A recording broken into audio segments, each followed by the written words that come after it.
Welcome to All About Nat. I'm Melissa Neely Nicolini. What is NAT? The purpose of Network Address Translation is to translate the private IP address into a globally valid IP address. In its most basic form, it replaces the IP source address in the datagram passing from the site to the internet and then replaces the IP destination address in datagrams passing from the internet to the site. Why NAT? The rapid growth of the internet caused addresses to become scarce, so subnet and classless addressing were introduced to help conserve addresses. Private addressing was also used. Network address translation is a mechanism that allows multiple computers to share a single globally valid IP. Hosts in the internet appear to receive communication from a single computer. Here's some Nat Facts. Nat runs as an inline service that must be placed on the connection between the internet and a site. It's usually embedded in another device, such as a firewall, Wi-Fi, wireless access point, or other. The goal of the NAT is to provide an illusion, so the site appears to consist of a single host computer with a valid IP address. How is the NAT configured? A single IP address cannot be assigned to multiple computers because conflicts arise to ARP request.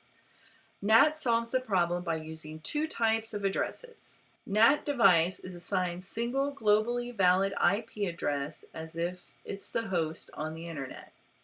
Each computer within the network site is assigned a unique private address which is only used inside the site. Before a datagram from the site can be allowed onto the internet, NAT must translate the private IP into a globally valid IP address. NAT must translate the globally valid IP address in an incoming packet to a private address before transferring a datagram to host at the site. Two-way translation, such as source address translation and destination address translation. Here's a quick video to give you a few more details about NAT. So every packet as it crosses the internet includes a few different headers. It's got the data payload, it's got a layer 4 header, and a layer 3 header. The layer 3 header has things like the source IP address and the destination IP address. And the layer 4 header would include the TCP or UDP header and the source port and destination port. The words NAT and PAT have to do with which parts of this packet are being translated. For example, if as this packet crosses a router, the only thing that changes is the layer 3 address, you have what's known as a NAT. NAT stands for Network Address Translation, and if a packet is being translated and only the layer 3 header is modified, you have a NAT, the internet. So let me show you what a static translation looks like. The definition we gave you is that a static translation is an explicit mapping between pre-translation attributes and post-translation attributes. So an example of a static translation would be if I configured my router to do something like this. To translate the IP address 10.66.61, which is host A's IP address, to the IP address 72.94.11. What this would do is it would make it so that whenever host A shoots out a packet to the internet, as soon as that packet crossed the router would replace host A's IP address as the source IP address in the packet with 72.94.11. Moreover, on the way back, whenever the return traffic was coming back to host A, the router would do the opposite and replace the IP address 72.94.11 back to host A's IP address. A dynamic translation would look like this. If I configured my router to translate anything in the 10.66.0/24 network, which is the inside network, to one of these 3 IP addresses, what would happen is, let's say host A shoots out a packet. When this packet crosses my router, host A might receive from the router the IP address .22. And then when host B shoots out a packet, host B might receive from the router the IP address .24. And then when host C shoots out a packet, host C might receive an IP address from the router of .23. Okay, and that was an example in the video of NAT network And so now I'm going to show you how I built a static NAT network in Packet Tracer. Okay, so here is the Cisco Packet Tracer, and I am going to demonstrate a NAT static network. That's what I've configured here.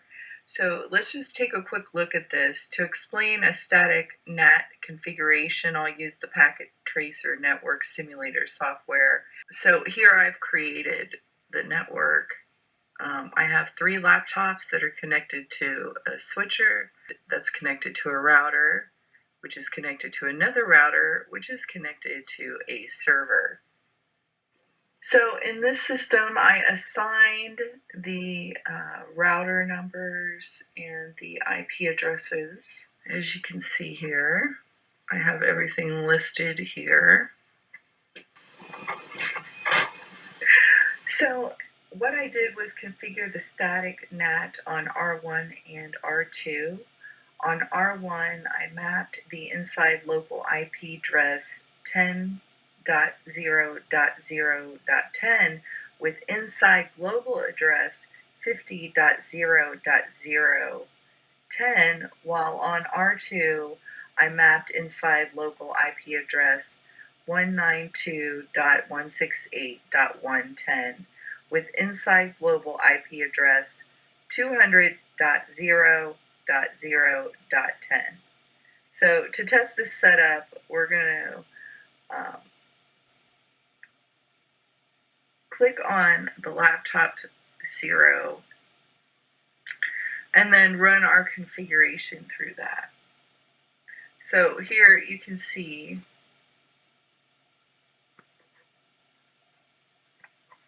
that the IP config was run.